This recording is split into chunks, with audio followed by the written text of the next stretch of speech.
A poor girl showed up covered in mud on the day of her interview, but the Millionaire CEO chose her out of 100 and fell head over heels in love. Before we begin the story, leave a comment and let us know, what city are you watching from? Enjoy the story, everyone. Livia was running down the sidewalk, holding a completely bent umbrella. She was late. Really late. And this wasn't just any interview. It was her only chance to land a decent job after months of scraping by with freelance gigs, favors, and microwave popcorn. The pedestrian light turned red. She crossed anyway. She was just 2 blocks away from the shiny Foster Group skyscraper when she heard the sound of tires speeding toward her. She tried to dodge it, but it was too late. A wave of mud flew out of a puddle like an urban tsunami and hit her head-on. Her umbrella flipped inside out. Her light-colored pants turned brown. Her white blouse became beige and blotchy. She stood there for 3 seconds, frozen like some kind of protest statue. Okay, stay calm. Maybe he didn't see me. Maybe he's blind in one eye and distracted with the other, she mumbled, trying to hold on to her dignity. But then the car window rolled down. He looked at her. And then the window went back up. No, no, no, she shouted, raising her arms to the sky. You saw me, you fancy penguin, executive model, limited edition coldness, you vacuum of elegance. She stood there fuming, feeling like she'd been ignored with first-class style. The car disappeared into traffic. Livia took a deep breath. 2 choices: go home, cry, and eat chocolate she didn't have, or keep going. She chose the second. She walked up the steps of the Foster Group with the dignity of someone who had just come out of battle, and lost. In the lobby, dozens of well-dressed, perfumed, and made-up women waited with resumes printed on glossy paper. Livia looked like a lost intern from the cleaning crew. The receptionist looked at her like she was watching a live meme. Interview for the CEO's assistant position. Name, Livia Park, she said firmly. Oh, right? You can wait over there. She sat down carefully, trying not to get mud on the chair. Next to her, a woman in a pink blazer subtly scooted away, as if worried about catching a style infection. Then the elevator doors opened and he walked in. Henry Foster, cold, untouchable, impeccable. Every step looked like it had been rehearsed for a fancy cologne commercial. He scanned the room like he was choosing a piece of art until his eyes landed on her. Livia. She swallowed hard. It's him, the tsunami in a suit. You fancy penguin, she muttered under her breath, angrily. He paused for a second, looked at her, no blink, no reaction, and then without a word, kept walking, like she was just part of the lobby's exotic decor. Of course he's not going to apologize. Probably thinks mud is a beauty treatment, she mumbled to herself. The interviews began. One by one, the women were called in. Livia went over every possible answer in her mind, trying to ignore the fact that she smelled like mud. Livia Park, the receptionist called, looking at her with barely hidden pity. She stood up, adjusted her bent umbrella in her bag, and walked into the glass room. Henry was behind a dark wooden desk, typing something on his laptop. When he looked up and saw her, the corners of his mouth twitched, somewhere between holding back a laugh and pure sarcasm. Mr. Foster, she said, trying to stay composed. Sorry about how I look. There was a little urban surprise. Yes, that happens, especially to people who don't check the weather or watch out for city hazards. She blinked. Was he teasing her? And to drivers who think crosswalks are just polite suggestions, she replied, smiling slightly. He crossed his arms, still watching her. I like honest candidates and bold ones. Or, are you just trying to make up for the mud with personality? Nope. This is natural. The mud just highlights it. Henry gave a brief, almost invisible smile, but his eyes were sharp, curious. All right, Miss Park, why do you think you're fit to be my personal assistant? Because I'm tough, quick to react, and I don't give up easily. 3 qualities I clearly demonstrated today. Modest, too. Modest, too. Too much humility doesn't go well with dirty clothes. One thing at a time. He looked down at her resume, then back at her. It's dirty.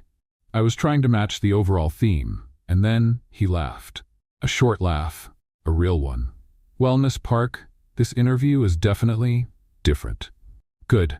I tend to make lasting impressions. Henry stared at her for another second, and even though he didn't say anything, he clearly remembered the car, the puddle, and the girl covered in mud who looked at him like she could shoot lasers from her eyes. But he didn't apologize. Didn't admit anything. He just made a note on the paper in front of him. "You may go, Miss Park. We'll be in touch." She stood up. "If you're planning to splash someone again, please pick a different day. This one's already been enough." She walked out of the room with her chin held high. And across the desk, Henry couldn't wipe the smile off his face. Livia left Henry's office without really knowing what had just happened. She'd been sarcastic, bold, and probably way too honest for a job interview, especially with the CEO himself. But deep down, she felt a little spark of pride growing in her chest. At the reception desk, the other candidates were still waiting, some watching her closely, others pretending not to notice her return. "He sent you away pretty fast, huh?" whispered the one in the pink blazer, smiling smugly. "Of course, dirty people don't go well with imported carpet, do they?" Livia replied with a sweet but sharp smile.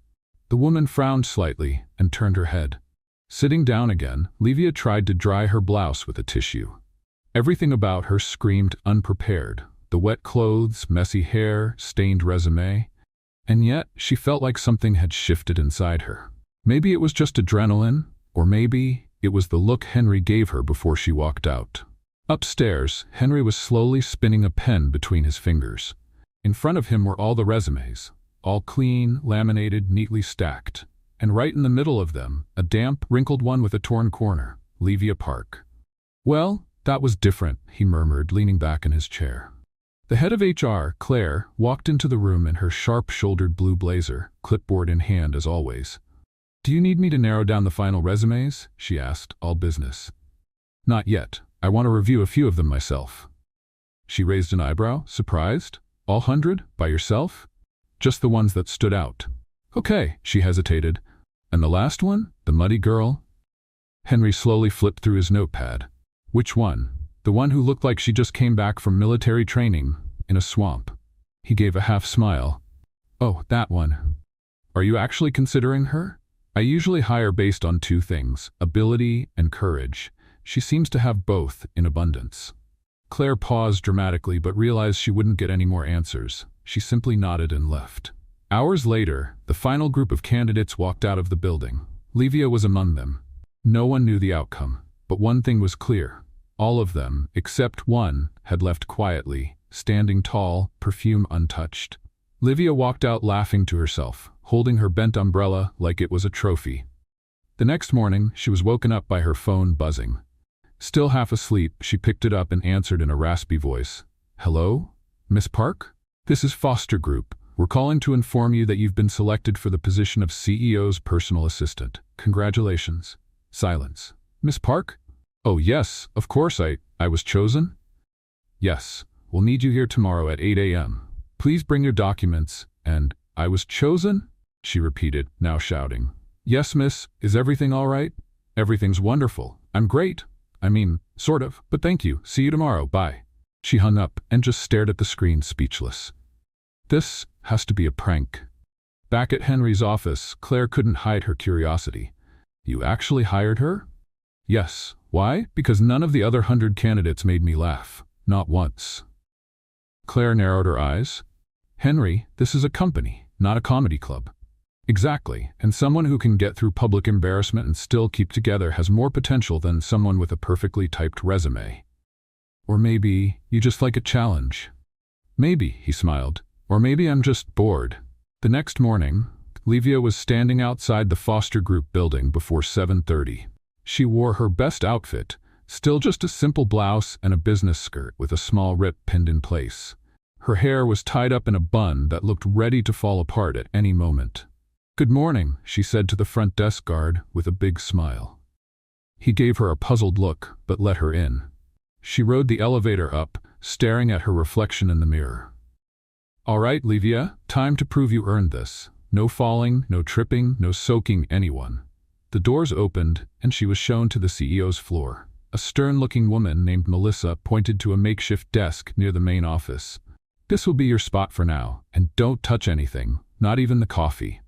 "Understood, but what if the coffee spills on me?" Melissa didn't laugh. She just turned her back. Livia looked around. Everyone seemed like they walked out of a corporate fashion magazine. She felt like the only extra who read the wrong script. Minutes later, Henry's office door opened. He stepped out with confident strides and a direct gaze. He stopped in front of the new employee. "Miss Park? Mr. Foster? You're early, just trying not to repeat yesterday's grand entrance.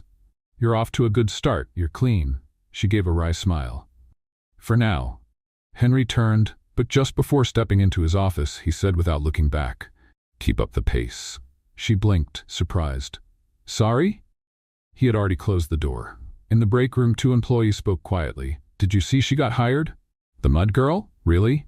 They say she told Henry a few hard truths, and he laughed. He laughed? Exactly. "Wow. You think she's related to him? Or a secret girlfriend?"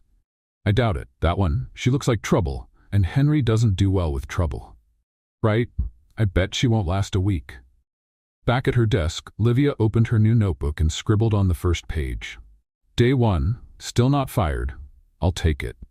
She had no idea the real test was still ahead. Livia's official first day as the CEO's personal assistant began with one goal: not mess anything up, at least not before lunch. Her resolve lasted exactly 11 minutes. It all started with the coffee. The tray was steady, she was focused, the carpet was slippery, and the heel she borrowed from her cousin caught on the hem of her pants. The sound of the cup crashing echoed down the hallway like a clumsy orchestra. Everyone stopped, including Henry, who was in a meeting with 2 Japanese executives. He slowly turned his head toward the scene, and there she was. Frozen. Coffee everywhere. Wishing she could dig a tunnel to Japan and disappear. "Good morning," she said, raising a thumbs up. Henry said nothing. He simply closed the glass door to the meeting room with surgical calm. His look, however, promised revenge through spreadsheets. "Off to a great start, Park," murmured Melissa, the senior assistant, walking by with her colorful clipboard in automatic disdain. Livia rushed to clean the floor, tripped slightly on the rag, and even managed to bang her elbow on the corner of the printer. It was official. Chaos had begun. 2 hours later, sitting at her desk with an ice pack on her elbow and a pile of confusing instructions, Livia tried to understand what organized the reports in the blue folder according to the Henry system meant. "What system is that?" she muttered. "His system. Chaotic and secret," answered a voice beside her. It was Diego, the IT analyst, and apparently the only friendly person on that floor. "Seriously, no one knows how it works. We just hand it in, he reorganizes everything and still says it was wrong. So it's like a riddle?" "Exactly. A riddle with an ego." Livia laughed. For the first time that day. "Thanks. I needed that." "You're welcome. And watch out for the printer. It holds grudges." Mid-afternoon, while Henry was still in meetings, an important client showed up to personally deliver a rush proposal. The problem? His name was Brian, and he looked exactly like the sushi delivery guy from that morning. "Wow, that was fast. Let me just check if I have the right change," said Livia, already digging in her bag. Brian's eyes widened. "Excuse me?" "Oh, you're not from the yakisoba?" "I'm the sales director at Altus Corporation." Silence. "Ah, right. Of course. I was just testing your improv skills, and you passed. Congrats." Brian let out a hesitant chuckle. Henry showed up at that exact moment. "Is there a problem?" he asked. "Nope, none at all. Just a little live HR test," Livia replied, putting her wallet back in her purse. Henry looked from Brian to her and sighed. "Come in, Brian, please." Before stepping in, Brian whispered to her, "Love the sense of humor. We need more of that around here." Livia blinked. "I'm here to serve joy." As the end of the workday approached, the tension seemed to ease, until Melissa appeared, quietly panicked. "Tomorrow's event," she exclaimed. The presentation for the shareholders was updated, but no one told the print shop. "They're going to print the wrong version." "Can we fix it?" Henry asked, turning to Livia. "The correct file is in the system, but no one understands the layout you made. Not even the print shop," Melissa replied, already blaming the PowerPoint gods. Livia stood up. "I can try." Everyone looked at her. Henry frowned. "You know about layouts?" "No, but I know confusion, and I'm fluent in last-minute fixes." She grabbed the flash drive, opened the file, looked at the chaos of scattered information and messy images, and got to work. "This calls for some improvisation," she muttered. She reorganized the slides with visual logic, made the titles clearer, standardized the icons, and created a final summary with intuitive colors. "All set. You can send it." Melissa was stunned. "This is great. It's functional. Better than great. Henry looked at the new layout on the projector. Silence. Then he said, "This will save us from an embarrassment tomorrow." "Good job, Park." She smiled. "See? Not all mud is useless." He raised an eyebrow with a half smile. "We're still testing that theory." Later, as she was leaving the building, Livia ran into Diego in the elevator. "Survived your first day?" "Barely. I tripped, spilled coffee, offended an executive, and fixed $1 million presentation. That's more than most people do in their first week. I hope that earns me some points, or at least makes for good stories when I get fired. If I know Henry, he'll keep you around out of pure curiosity. He loves a mystery." Livia laughed, but she was thoughtful. Henry hadn't yelled, hadn't humiliated her, and he even acknowledged her effort in the end. Actually, he seemed more amused than upset. Back in the office, Henry was reviewing the slides again. The layout made sense. It showed boldness, clarity, and quick thinking. Livia's resume didn't mention anything about design or presentations. She just understood what needed to be done, and did it. He leaned back in his chair and murmured, "Who are you, Miss Park?" The next morning, while having coffee in the cafeteria with Diego, Livia overheard someone from accounting whispering, "That's her, the new assistant. The CEO's chosen one. I bet there's something fishy going on. Nobody gets that job after stepping into a puddle. Maybe he's into extreme adventures." Livia bit into her bread and said, "Funny, if they knew I was mistaken for a sushi delivery girl, they might think I'm a ninja too." Diego nearly choked laughing. "You should write all this down. Could be a book." She smiled, but deep down she felt something strange, like she was being watched, studied. At the end of the hallway, Henry was watching her from a distance, holding a cup. He wasn't smiling, but he also didn't look away. It was like he was trying to solve a puzzle that, for some reason, kept getting more interesting. Wednesday began with a stack of papers and a challenge. Henry Foster wanted the performance stats from the last 3 quarters, compiled, summarized, and compared with past reports. All of it by 11 a.m. Livia looked at the reports like someone facing an evolving paper monster. Her first plan was to fake a faint, but instead, she chose something bolder: understanding.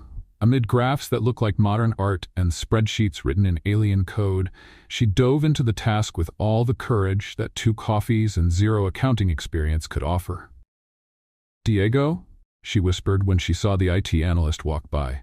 "Do you happen to have a spreadsheet translator for people who don't speak finance?" "Only if you pay in chocolate," he replied, tossing a bar onto her desk. "Deal. Give me half an hour and I'll pay you with a bad joke and eternal gratitude. Best payment I've gotten today." Livia laughed and went back to the battlefield. At 10:50, she knocked on Henry's office door, blue folder in hand and slightly out of breath. "Here it is. I managed to put everything into one report. I used color graphs and added a legend, for you, or for any regular person who reads it." Henry flipped through the material, raising an eyebrow as he went. "You did this by yourself?" "With help from the IT oracle and a chocolate bar. But yes." He looked at her a second longer than necessary. Then, "It's not perfect, but it's better than the version I got from finance last week." "Wow. Was that a compliment?" "That was an observation. Coming from you, it almost sounds like a serenade." Henry ignored the comment and returned to the report. Livia turned to leave, but he stopped her. "I need you to bring this with me to the board meeting. We'll go down together." She blinked, surprised. Sure. "Yes, I'll go with you. Just give me a second to stop my hands from shaking. Please don't knock anyone over on the way." "No promises." They got into the building's glass elevator that went straight to the executive floor. The silence at first was comfortable, until halfway down the elevator stopped, and it wasn't the right floor. Livia looked around. Is this part of the executive experience? A dramatic pause between floors? Henry pressed the button. Nothing. "Stuck elevator," he muttered. "Great." Livia took a step back, looking around with slightly wide eyes. "Just tell me we're not going to be stuck here for hours. That depends on the maintenance team. So, yes." She started breathing a little faster. "Are you okay?" Henry asked, watching her. "Mild claustrophobia, like light, but with the potential to get worse fast." "Do you have any technique to deal with it?" "Usually, I sing." "Please don't." She let out a nervous laugh. All right, talking works too, as long as the conversation keeps me from thinking about the fact that I'm trapped in a box with a grumpy and possibly insensitive CEO. Possibly. I'm trying to be polite and stay alive. Henry leaned back against the glass wall, arms crossed. Then talk. What's Miss Park's story beyond her ability to fall gracefully and improvise under pressure? She hesitated, then took a deep breath. Well, I was born in Campo Limpo, on the outskirts of the city. My mom was a seamstress. My dad, I don't know. He disappeared when I was little. I grew up around needles, fabric, and creativity. I always loved making things, but money was always tight. Henry listened quietly, focused. I've done all kinds of work. I was a nanny, worked behind counters, waited tables, sold handmade bracelets in college. I didn't have much luxury, but I always had the will to try. Even when everything went wrong, and it did, like the interview. He let out a small laugh. The interview was a memorably bad one. And yet I'm here. A mystery, right? A puzzle. And you, when was the last time you got stuck in an elevator with someone full of sarcasm and childhood trauma? Henry gave a slight smile. First time. So, were you born a CEO, or was that the result of some deal with the universe? My father founded the company. I was trained from an early age to take over, studied in London, then New York, worked in 5 branches before becoming CEO. And do you like it? Like what? Being in charge of everything. Being on top. Giving orders. He thought for a moment. I like the precision, the logic, the rules. Oh, then I must be a real problem for you. A question mark in the middle of a spreadsheet. She laughed out loud, relaxing a little. I like that one. Can I use it? Only if you give me credit. The elevator was still stuck. Livia slid her back down the wall until she was sitting on the floor. Did you know I once got locked inside a bus for 2 hours? The driver forgot I was asleep in the back seat. That's too tragic to be funny. I thought so too, until I had to jump out the window when the alarm went off. And guess what? The siren followed me all the way home.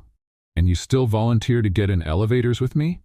I enjoy excitement, and I might be a little dumb, apparently.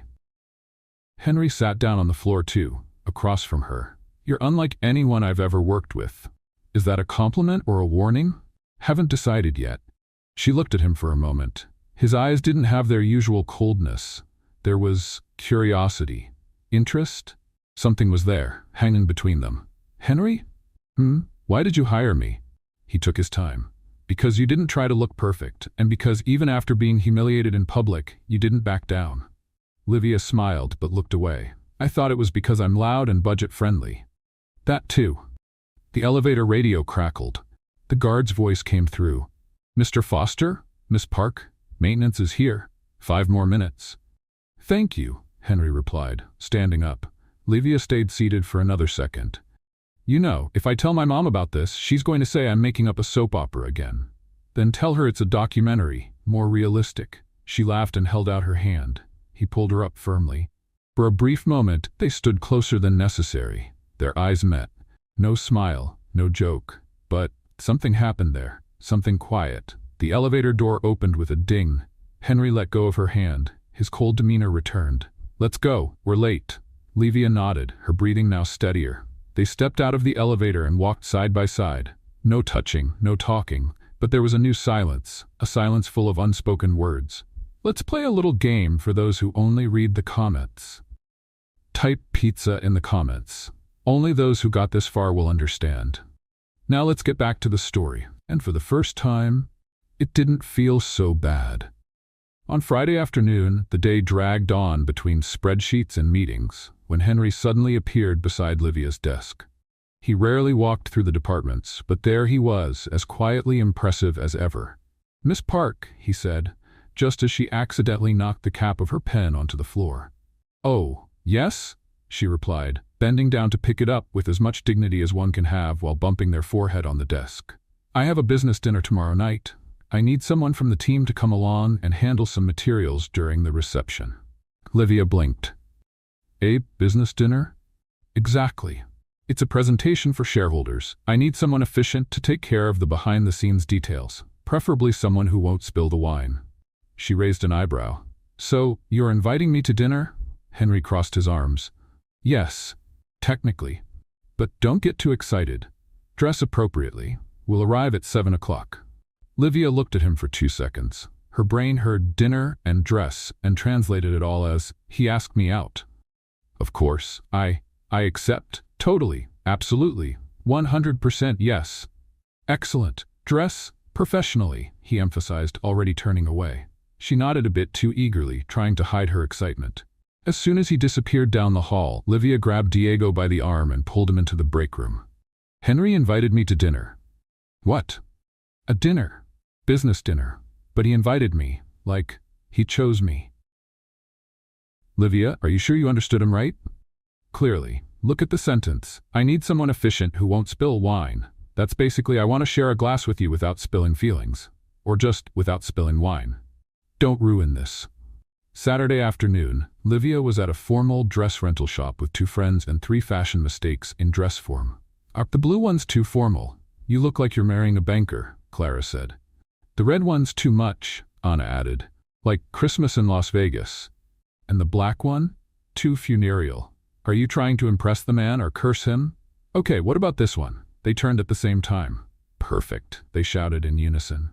It was a deep burgundy dress, form-fitting, with a side slit and an open back. Elegant, with a hint of boldness. Just the kind of dress someone might wear to a dinner with hidden intentions. Livia looked at herself in the mirror. For the first time in a long time, she felt powerful. At 6:50 p.m., she stood in front of the private room at the Grand Tower Hotel. Subtle makeup, hair pinned up in a deliberately messy bun, high heels and slightly trembling legs. As soon as she walked in, 2 things became clear. Everyone was in suits or tailored business wear. No one, absolutely no one, was wearing anything with a leg slit. Breathe, Livia. Pretend it was all intentional. Henry was speaking with a group of investors. When he saw her, his eyes paused a half-second longer than usual. Miss Park, he said, walking over. You look different. Is that good or bad? I'm still deciding. She smiled, nervous. I thought a bit of color might be appropriate. You look like you're here for a film industry event. This is a business dinner. Oops, I thought it was a dinner with charm. Interesting misunderstanding. Before she could say anything else, a waiter approached with a tray of drinks. Champagne? He offered. Please, she said, taking a glass. I need to hydrate my embarrassment. Despite the rocky start, Livia began moving around the room naturally, and, as always, her spontaneous charm worked better than any rehearsed etiquette. Soon, she was laughing with 2 investors from Spain, explaining that a correct spreadsheet with the wrong graph is like pizza with pineapple. Some pretend to like it, but deep down they know something's wrong.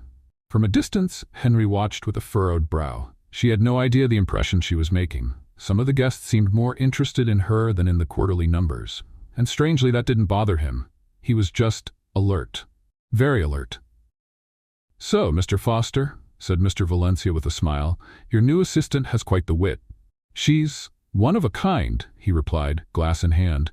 A refreshing touch in such a serious company. Henry nodded, but his mind was fixed on the sight of Livia, from behind, talking animatedly. The slit in her dress seemed to move with a personality of its own, as if joining the conversation. I need to keep this under control, he thought. She works with me, she's my assistant. But something about her carefree attitude, her light laugh, the sparkle in her eyes, disarmed him in a way no spreadsheet ever had. Livia, meanwhile, was starting to realize that maybe, just maybe, she had misunderstood the invitation. So you manage all the behind-the-scenes work for the event? Asked an elegantly made-up woman. Oh no, I'm just here to help Mr. Foster with a few administrative tasks. I see. And does he usually bring assistants like you to important events? She swallowed hard. Like me. How? The woman smiled, and Livia understood everything. The truth hit like a rock in her stomach. Oh dear. This isn't a date, she muttered, taking another sip from her glass. Later, as they were packing up the presentation materials and the guests were starting to leave, Henry walked over with a slight smile. You managed not to spill your wine. That's a plus. But I spilled some wrong impressions. Does that cancel it out? In my company, if no one gets hurt, it's a success. She laughed, feeling relieved. Okay, I'll admit it. I thought it was a personal invitation. What if it was? She froze. What? What if it was? Would you have said yes? She looked at him for a moment without replying right away. Then she smiled without answering. If you want to know, next time invite me in a clearer way. Where I'm from, let's have dinner usually means there'll be music, dessert, and maybe even some drama. Henry laughed for the first time that evening. A real laugh, easy and genuine. Livia watched him, surprised. You should do that more often. Laugh? Be more human. It suits you, much more than that suit and icy stare. He looked at her for a second, as if saying something without words. Thank you for today, Miss Park. You're welcome, boss. He turned to leave. She stood still, looking at her empty glass. Deep down, she knew something had shifted, and it wasn't just the dress slit getting attention. By Monday, back at the office, Diego leaned in and whispered, "So, the dinner?" It was a work event. Formal. No romantic music, no vibe, nothing. And I survived. Dignity slightly bruised, pet but still alive. And him? Did he say anything? Livia looked toward Henry's office, whose door had just closed. He's different. What do you mean? He smiled and gave me a compliment, without sarcasm. I almost called the hospital. That's serious. Very serious. She smiled, but something inside her was stirring, as if the game between them had changed. As if now, both of them knew the line between personal and professional was starting to blur. And honestly, she didn't know if she wanted to erase that line or cross it at full speed. On Tuesday morning, the office coffee seemed more bitter. Or maybe it was the mood on the executive floor of Foster Group that had changed. Since the Saturday dinner, people had been looking at Livia a bit longer. More carefully. With a bit of suspicion. She noticed it when she walked into the break room and saw two women from accounting stop talking as soon as she entered. They tried to cover with a fake smile, one of those smiles you give when you've just been caught gossiping. "Good morning," Livia said cheerfully. "Good morning," they answered together, but with a tone that sounded more like, "Why are you still here?" Livia pretended not to notice. She grabbed her coffee and walked back to her desk. But as soon as she opened her email, she realized the tense atmosphere wasn't just in her head. "Miss Park, please review the report you sent yesterday. Mr. Foster said the presentation was too informal. Signed, Melissa." She rolled her eyes. "Too informal? I just used a title, a subtitle, and a color that doesn't hurt your eyes." Diego, walking by, noticed her expression and stopped. "What's up? Has the Let's Bring You Down project started already?" "Looks like it. Starting with the classic, 'You're not good enough.' Watch out for Melissa. She's got connections and sharp claws. And perfume that smells like resentment." Diego laughed. "Yep, keep cracking jokes. That's how you survive around here." Inside the CEO's office, Henry was reading reports when Melissa walked in with her colorful tablet. "About Miss Park," she began in her usual sweet but poisoned tone. "What about her?" he asked without looking up. "She's getting too much attention, especially from the shareholders. She did her part at the dinner, kept everyone entertained. That's a plus. Of course, but some people are talking. The way she dresses, how she talks, how she interacts with you." Henry put down his pen. Now he looked straight at Melissa. "Are you telling me that an efficient, friendly, and spontaneous assistant is bad for the company's image?" "I'm saying it might be a little too soon for so much freedom. And visibility. I'm not asking for your opinion on who I hire, Melissa. She's doing a good job." Melissa hid her irritation behind a tight smile. "Of course, I'm just looking out for your image." Henry turned back to his papers, ending the conversation. But Melissa already had a message ready on her phone, and the perfect ally for what was coming next. That same day, Livia was called by one of the executives from the partnerships department, Douglas Faraz. Tall guy, fake tan, always in a suit 3 sizes too small. "Miss Park," he said, beckoning her with one finger as if calling over a waitress. "I need a favor. Urgent." "Of course. How can I help?" "I have a meeting with South Korean investors. I need you to translate a few slides and prepare the room. But don't tell anyone. It's confidential." Livia found the secrecy strange, but nodded. "All right, send me the files." She spent the afternoon organizing everything, adapting the material, until Diego quietly walked into the room. "What are you doing with the Horizon Project files?" "What do you mean? This material is confidential and for directors only. You're not supposed to be touching it." Livia's eyes widened. "Douglas asked me to." Diego paused for a second. "Livia, this might be a setup." She felt her stomach drop. "Oh my God, was I stupid? No, you were naive, and around here that's pretty much the same thing. That night, Henry called Livia into his office. Come in, close the door. She did. His tone was sharp. He stood by the window facing away. Explain why you accessed confidential board documents without authorization. I was told to help with Douglas's presentation. He said it was urgent and confidential. And you didn't find it odd that this came from someone who's not even in your department? I thought it was strange, but I wanted to prove I was capable, that I could do more. Henry took a deep breath. This could have jeopardized a contract. A confidentiality clause was breached. They could use this against us. I didn't know. Exactly because you didn't know, you should have consulted me. She stayed silent, then lifted her chin. So now I'm a problem? No, you're impulsive and in a delicate position. You need to understand that not everyone plays fair here. Then tell me, who wants to bring me down? Almost everyone, except me. She blinked. Is that supposed to be a compliment? It's a warning. She crossed her arms, annoyed. If you regret hiring me, just say so. I'll leave right now and you can replace me with another corporate Barbie. No one told you to be different. And since when is being different a threat to the company? Since people started getting scared of being replaced by someone without the right pedigree, but with real talent. They stared at each other. There was tension, frustration, but also respect. So what do I do now? She asked, calmer. Henry stepped closer to the desk. Prove you belong here, but be strategic, less impulsive. That's going to be hard. I'm all impulse. I noticed. She grabbed the folder with the reports. If I get fired, I at least want the right to say goodbye with a song. As long as it's not Evidencia's. Darn, that was my first choice. He smiled, unintentionally. And she saw it. Good night, Mr. Foster. Good night, Miss Park. She left, closing the door gently behind her. Henry stood for a moment, then sat down and muttered, This girl is going to be the death of me or save this place. Livia, still with her heart racing, went down to the lobby. She needed air. Across the street, Melissa watched from a restaurant window, wine glass in hand. Douglas sat beside her, smiling. She won't last long, he said. I hope not. But if she does, we might need a bigger fall. You're cruel. I'm practical. They clinked glasses like signing a contract without paper. The next day, Livia arrived early. Earlier than anyone else. She put on her headphones, tied her hair back, and locked herself in an empty meeting room. She spent 2 hours preparing a strategic report with operational improvements she had noticed in recent weeks. She pointed out flaws in workflow and suggested simple solutions that could save thousands.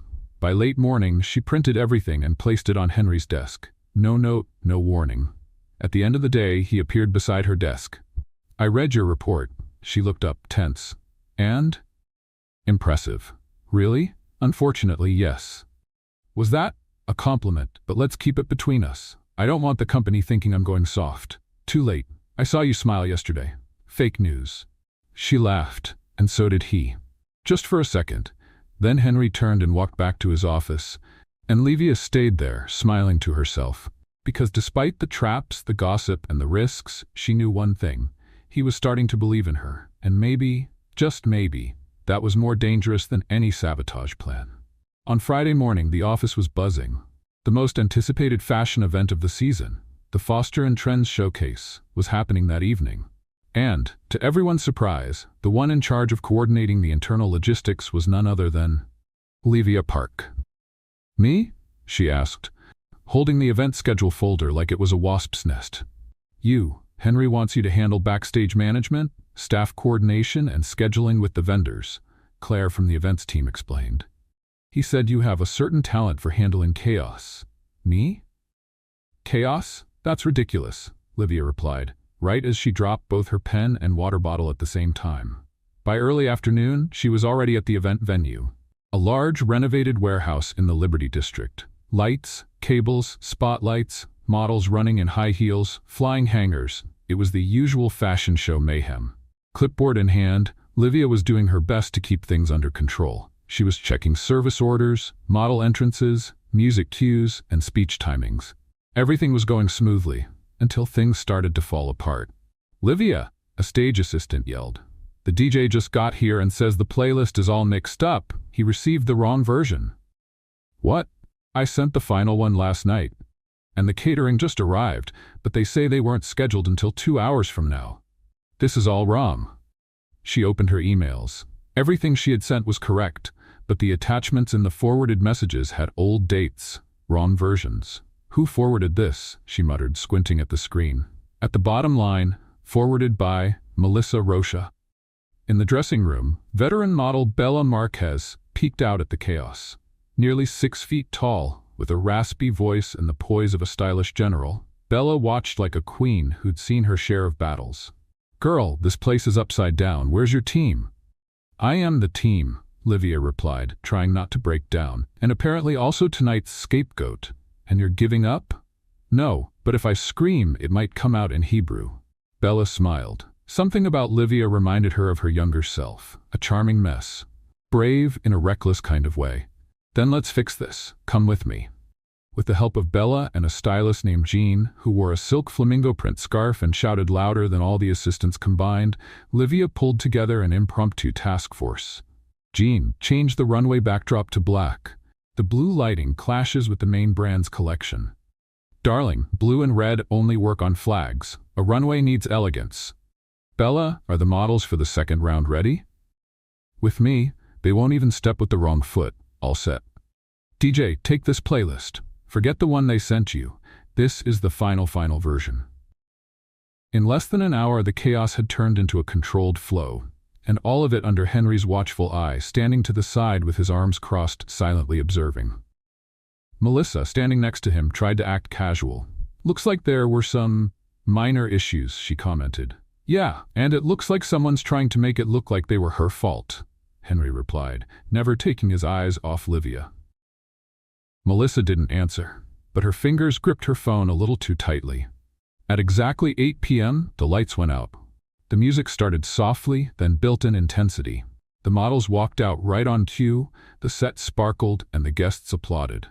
In the audience, executives, influencers, journalists, and fashion partners watched, completely absorbed.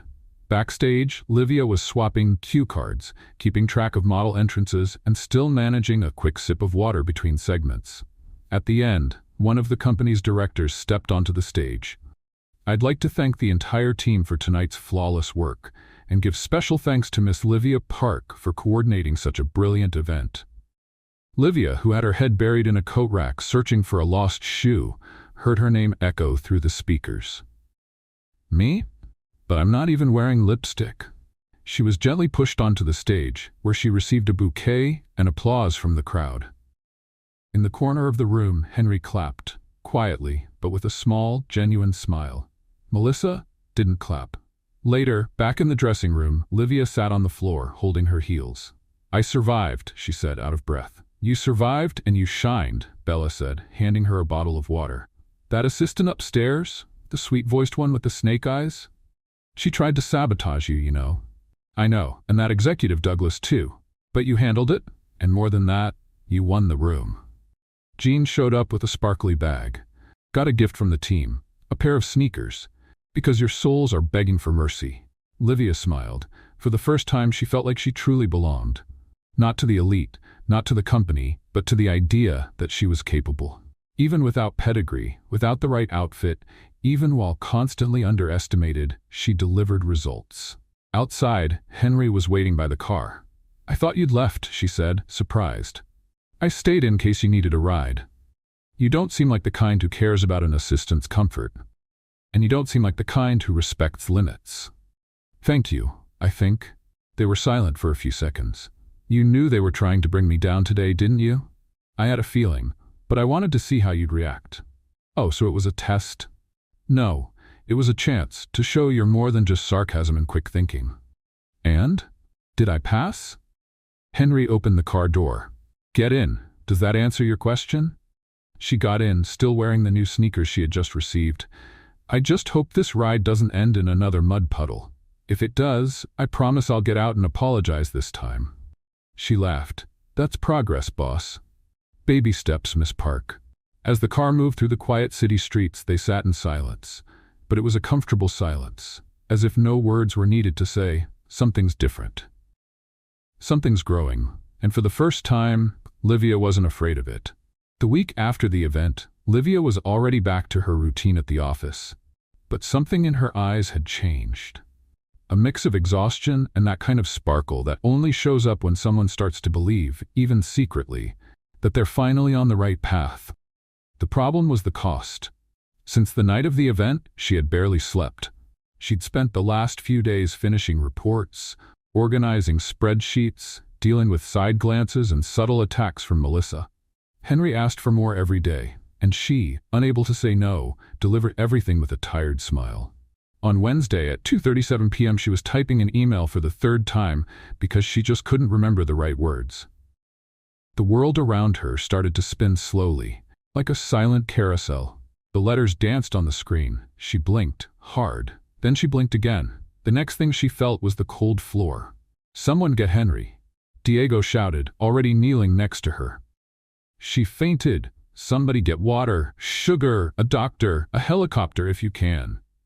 Henry got the news in the middle of a meeting with investors and didn't even finish his sentence. He just stood up, left the room, and went down the stairs quickly and silently, leaving behind a trail of tension. When he arrived, Livia was already waking up, sitting in an armchair with a glass of water in her hands and a blanket someone had found. "What happened?" she asked, still dizzy. "You fainted?" Diego said.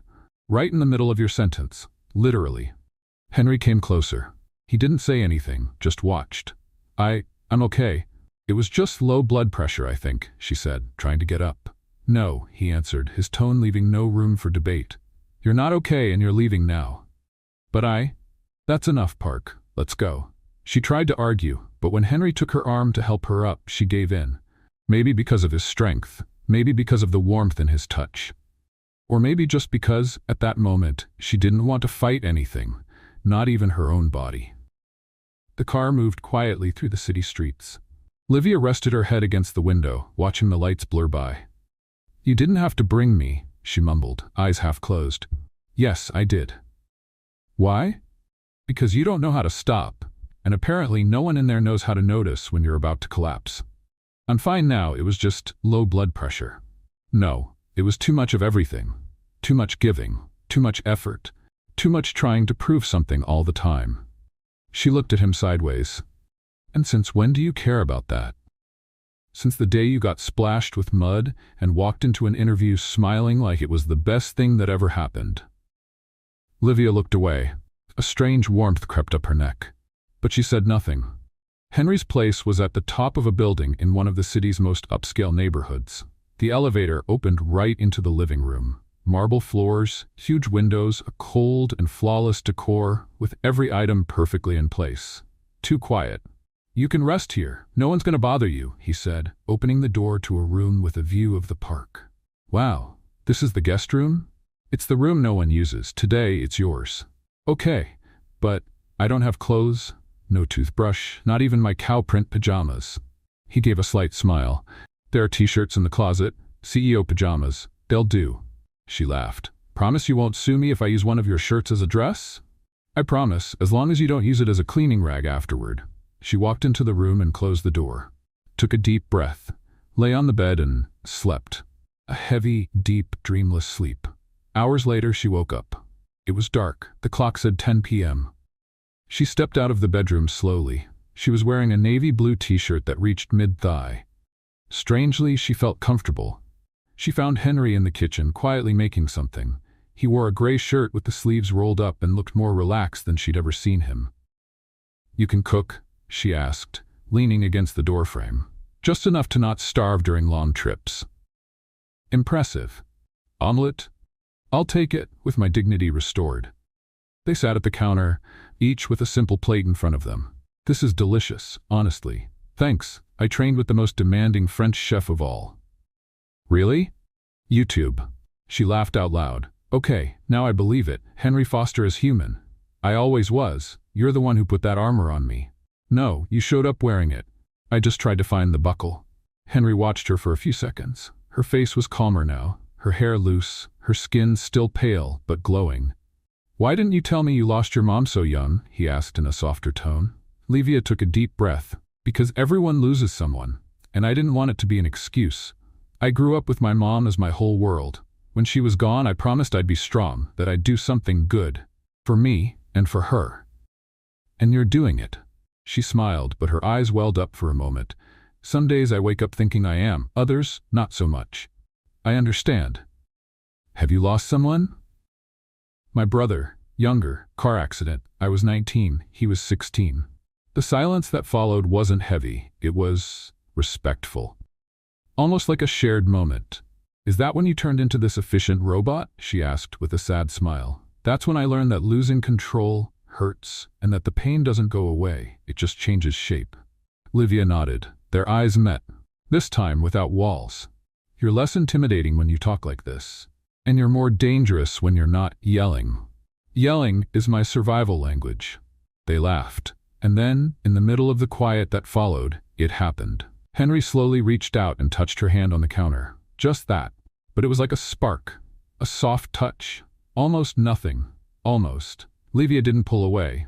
Didn't say a word. She just looked at where their hands met, as if that simple gesture said everything they'd been avoiding. He didn't speak either.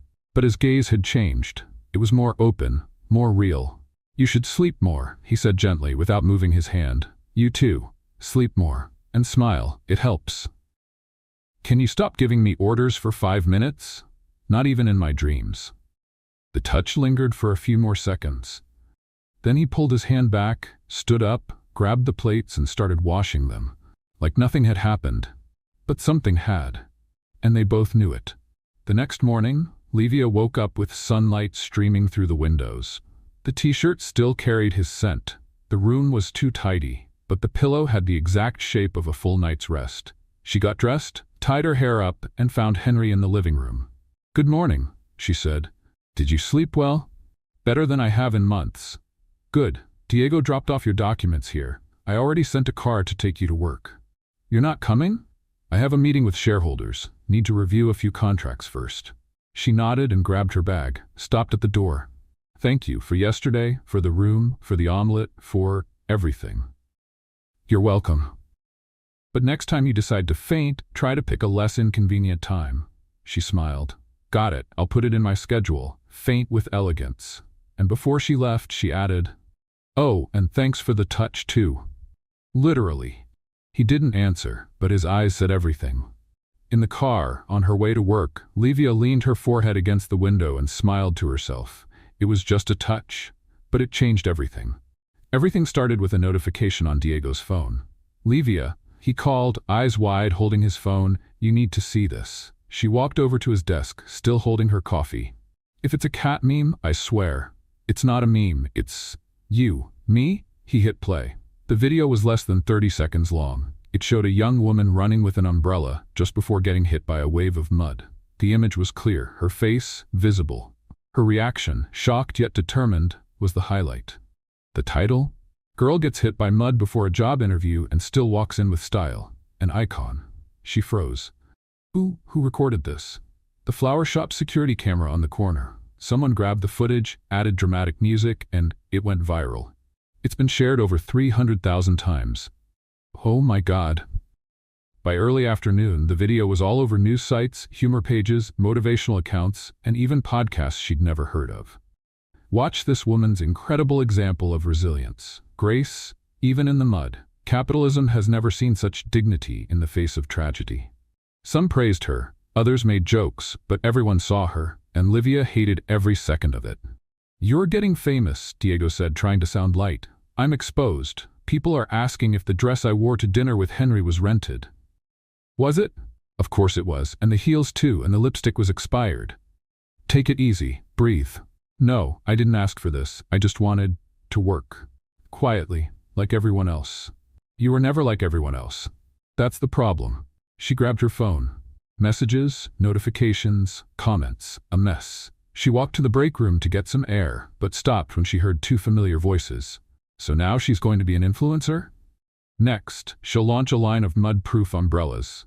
Soft laughter. Melissa and another employee from communications. Livia turned around and headed straight for the elevator.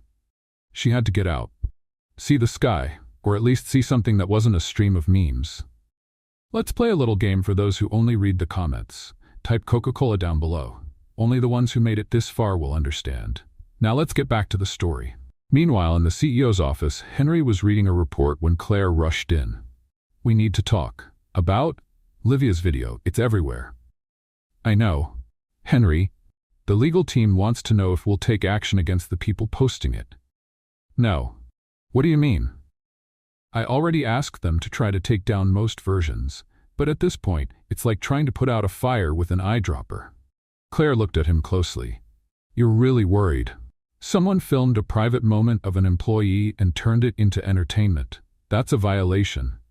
But she doesn't seem too upset. "She is. She's just not saying it." Claire studied him for a moment. "You're crossing a dangerous line." "I crossed it a long time ago. I just don't want to admit it." Livia was sitting on a bench outside the building, trying to reply to a message from her sister when her phone rang. "Henry," she answered with a sigh. "Hi. Where are you?" "Getting some air. Can I join you?" She hesitated, then said, "It's a public space. I can't stop you." A few minutes later, he sat beside her. "I asked them to try and remove the videos," he said, straight to the point. "I know. Diego told me. I did it for you." "And who said I wanted that?" He turned his head. "I thought I was protecting you." "You don't need to protect me, Henry. I'm not a victim, and I'm definitely not some rescue project. That's not what I... Do you have any idea how exposed I feel? How much people are laughing? Calling me mud girl? They're also calling you strong, brave, inspiring. But I didn't ask for that. I just wanted to be good at my job, without becoming a joke, without becoming a symbol, without being the assistant everyone pities or looks at with too much interest."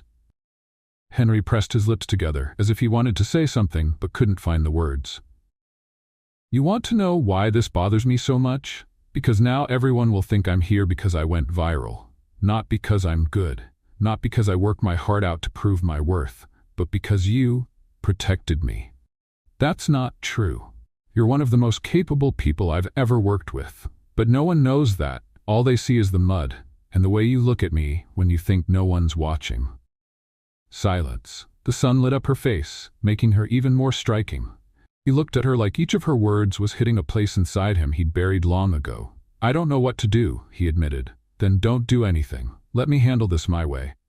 She stood up. "Livia, Henry, I need space. I need air. I need to remember why I came here in the first place. Was it because of me?" She stopped, surprised. He also looked surprised that he'd said it out loud. "I came for me, but maybe I stayed because of you." And with that, she walked away. Inside the elevator, Livia closed her eyes. She was shaking. She didn't know if it was from being so exposed, from the argument, or from that unexpected question. Deep down, she knew she was getting involved. That the touch in the kitchen hadn't just been for comfort. That the glances, the quiet smiles, the long silences, had already said what neither of them dared to admit. But she also knew she didn't want that to define her. She didn't want to be just the girl the CEO protected. She wanted to be so much more. She wanted to be herself. Henry stayed there, still on the bench, the wind messing up his hair for the first time in years. His perfect suit now felt tight, out of place. He ran a hand over his face, took a deep breath.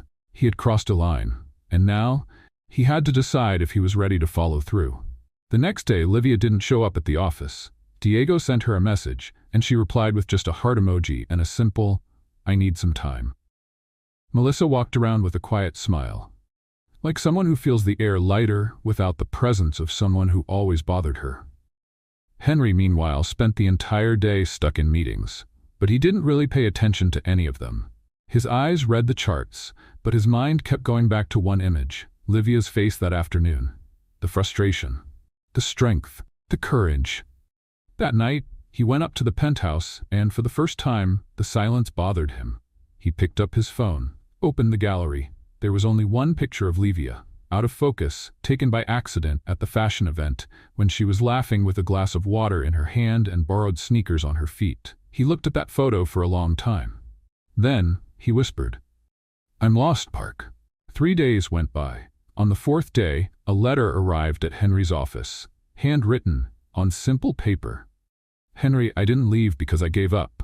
I left because I realized I was forgetting about myself in the middle of all this. I'm loud, clumsy, awkward, but I'm also loyal, creative, strong. And you, You're a mystery I'd love to figure out, but not at the cost of losing myself. Thank you for everything. See you around. Livia. He read it, then read it again. He got up, grabbed his keys, and walked out of the building without saying where he was going. Because he knew. He knew that see you around could still turn into stay, but only if he had the courage to, for the first time, fight for something that wasn't written in a contract. In the days following her departure from the company, Livia rediscovered silence. A different kind of silence from what she used to feel in the office when Henry was focused. This one was more raw, full of uncertainty. But at the same time, there was a kind of relief in not having to filter her words, smiles, or glances. She spent Saturday morning organizing boxes of old papers, notes for a blog that never came to life, business cards from failed interviews, and some photos of her mother. In one of them, the two of them were laughing, faces covered in paint with stained t-shirts. You'd like him, Mom. He's complicated, and I'm even more so. She sighed. It was impossible not to think about Henry, about the way he looked at her, the way his voice softened when he spoke quietly, the way he held her hand in the kitchen, the way he read the letter. She knew he did. She could feel it. But she also knew that just feeling wasn't enough. He needed to choose, and not just choose to be with her. Choose to lower his guard. Meanwhile, Henry walked through the foster group headquarters with a new kind of silence. His steps were still steady, his instructions clear, but his mind distracted. No presentation felt exciting. No meeting was important enough to make him forget the space Livia had left behind. Claire noticed, Melissa noticed, even Diego noticed, who now had 3 roles trying to cover all the admin mistakes Livia used to fix on the fly. On Monday afternoon, Claire stepped into his office with a reminder. Paris, Thursday. Meeting with the Trésor people from Europe. Yes, I know, Henry answered, twirling a pen between his fingers. Do you want Melissa to go with you? He frowned. No. So, Henry paused for a few seconds, then stood up. Keep tomorrow afternoon free. For what? I have an invitation to make. Livia was leaving a coffee shop when the car stopped in front of her. She recognized the driver, and beside him, Henry, in a suit and tie, but with the most human look she had ever seen on his face. Are you following me now? She asked, folding her arms. I need to talk to you, but not here. Can you give me 15 minutes? She thought about it, then nodded and got in the car. If you're kidnapping me, just know I'm terrible company in captivity. I talk too much and eat everything in the fridge. It's a risk I've decided to take. They went to a quiet cafe in the old part of town, sat at a corner table, no bodyguards, no formalities. Why am I here, Henry? He looked at her for a few seconds before answering. I'm going to Paris this week, representing Foster Group in a meeting with European investors. Okay, safe travels. I want you to come with me. She laughed, surprised. What do you mean? I want you to come as my translator and assistant, but also as the woman who understands more than anyone when things get out of control. Are you inviting me on an international trip? Yes. After watching me walk out the door with a "see you around," because I don't want that "see you around" to turn into goodbye. And I don't know how to fix things here, but maybe, somewhere else, far from the gossip, the pressure, and the foster, maybe we can really listen to each other. She looked at him carefully. For the first time, Henry wasn't speaking like a CEO. He was speaking like a man who seemed vulnerable. And what if I say no? Then I'll understand. And I'll let you go. She thought about it for a long moment. Are you sure you don't just want someone to hold your papers during the meeting? I want someone to tell me if my tie's crooked, and to laugh if I mess up my French, and to remind me the world doesn't end when something goes off. Wow, you really need me. Yeah, I do, she smiled softly. All right then, but only if I get to pick my own seat on the plane. No business class trying to suffocate me with expensive champagne. You can sit by the window. Deal. The Eiffel Tower sparkled like a lit-up jewel in the night. The cold Paris wind blew through Livia's hair as she held a cup of hot chocolate she bought from a street cart. I know there are fancier places to go, she said, sitting on a bench with Henry beside her. But this is perfect. Best hot chocolate I've ever had. Of course it is. It was bought with €5 and heart. They laughed, and then sat in silence, the kind of silence that doesn't need to be explained. You know what I liked most about today? She asked after a while. Tell me. Watching you speak broken French. My French is perfectly fine. Je suis café au lait is not a functional sentence. She consistent. She understood me. Because she felt sorry for you. More laughter. Then she looked at him differently, a little more serious, a little deeper. Why did you bring me here, Henry? Really? He took a moment to answer. Because I couldn't sleep anymore knowing you weren't around. She looked down, bit her lip. I'm not easy. I'm a walking mess. I talk too much. I feel too much. And that's exactly what draws me in. They looked at each other. And then, slowly, he reached up and touched her face. She didn't pull away. If you kiss me now, we won't go back to how things were, she whispered. I don't want to go back to how things were. And then they kissed.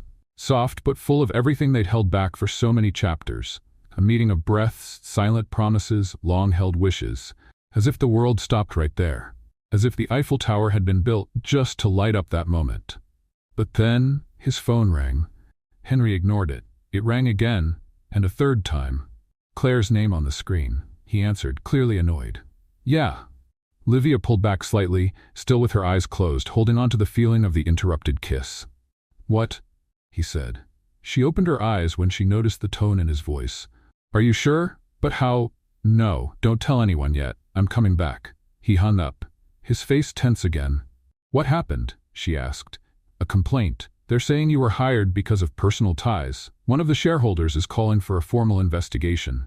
She froze. This is about the video. The trip. About me.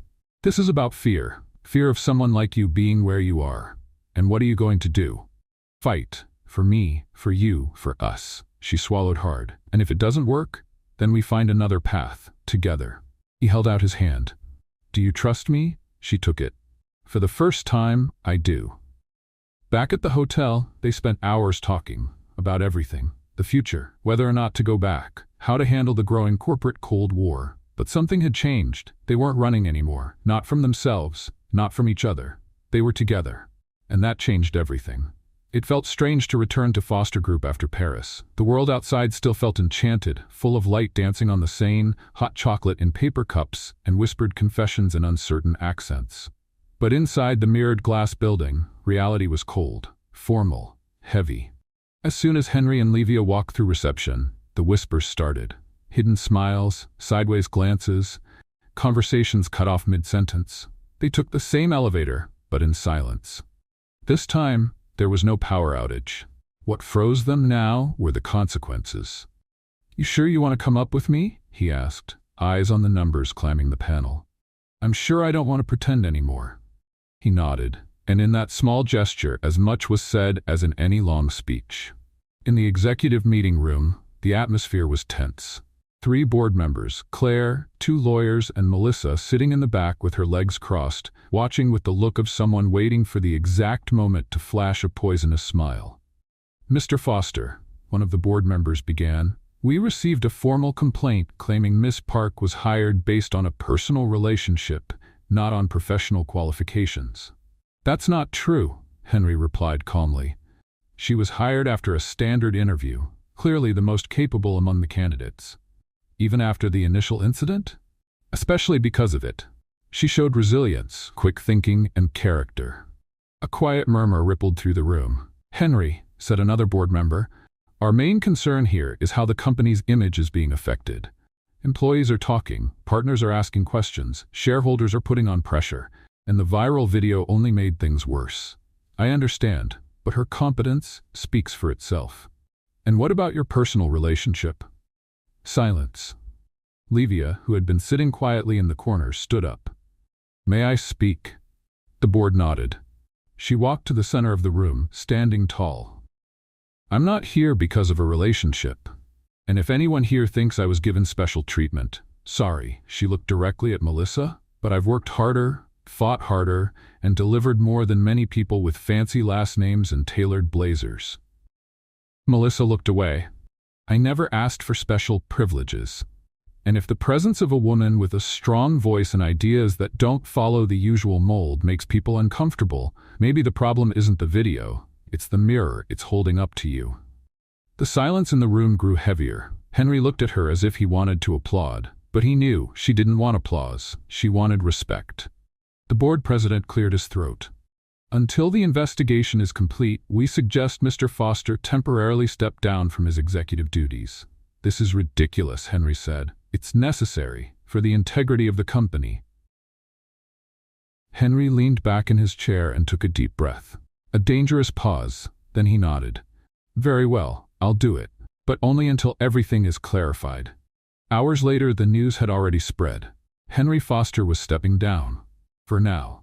And along with that came a wave of rumors about Livia. The same faces that once praised her were now whispering in corners, laughing behind her back, avoiding eye contact. This isn't fair, Diego said, slamming his hand on the table. You didn't do anything wrong. It doesn't matter, Livia replied. In this place, perception is reality, and my image has already been painted with the wrong colors. You're just gonna let this happen? She looked at the office door, then at the folder of reports on her desk. Finally, at the badge hanging from her neck. No. I'm going to make the only right decision. Henry was in his penthouse, staring out at the city through the window when she arrived.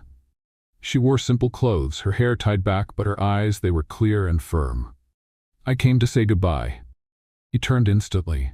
What? I resigned today. Livia, I don't want you to be pushed aside because of me. I don't want to be used as anyone's shield or weapon. This us didn't start the way it should have, but I want it to continue the right way.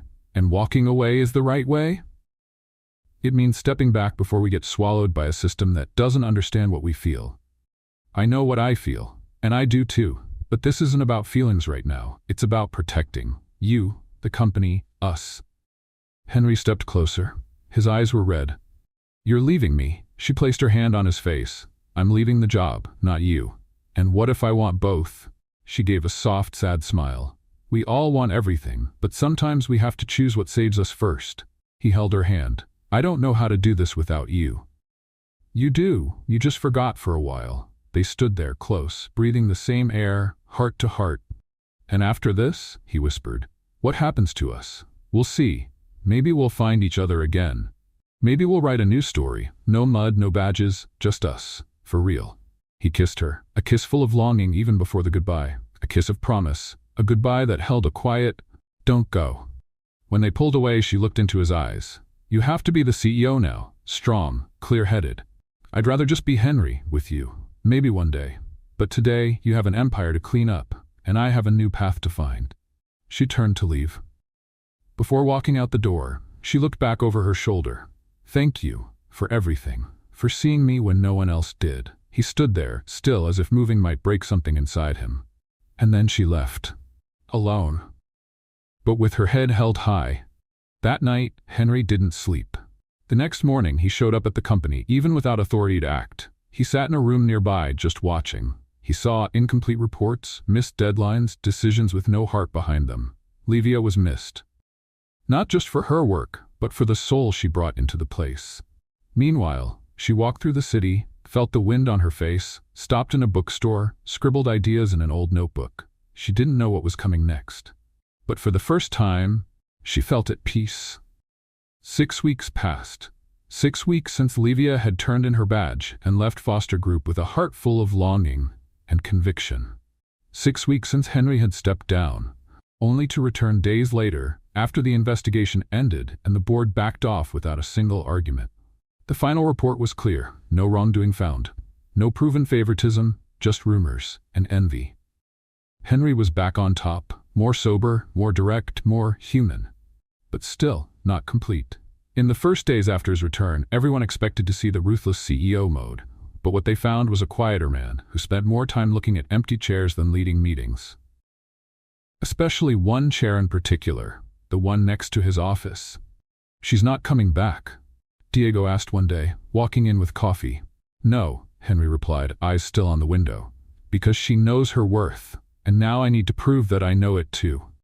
Across town, Livia was trying to start over. She launched a blog called Survival Guide to Adult Life, the brutally honest version, where she shared daily stories with sharp humor, irony, and of course, a lot of emotion. Within a few weeks, she was gaining followers, a lot of them. Brands started sending products, followers asked for videos, podcasts, advice, but every morning she still woke up feeling like something was missing, or rather, someone.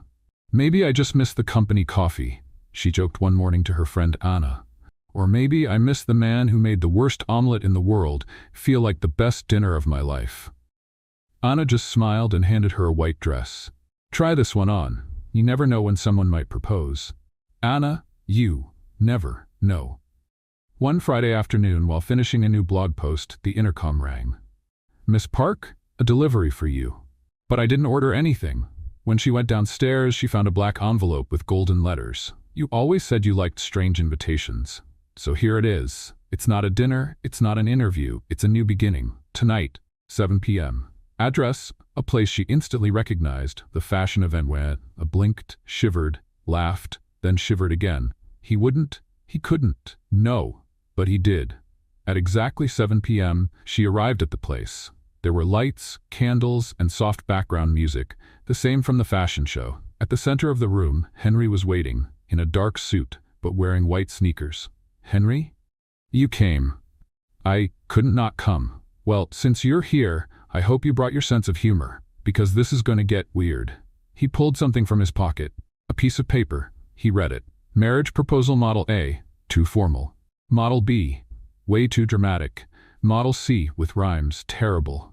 Henry, so I went with Model H. H for Henry, H for honest. He took a deep breath. I'm terrible with feelings, with words, with all of this. But with you, I want to try.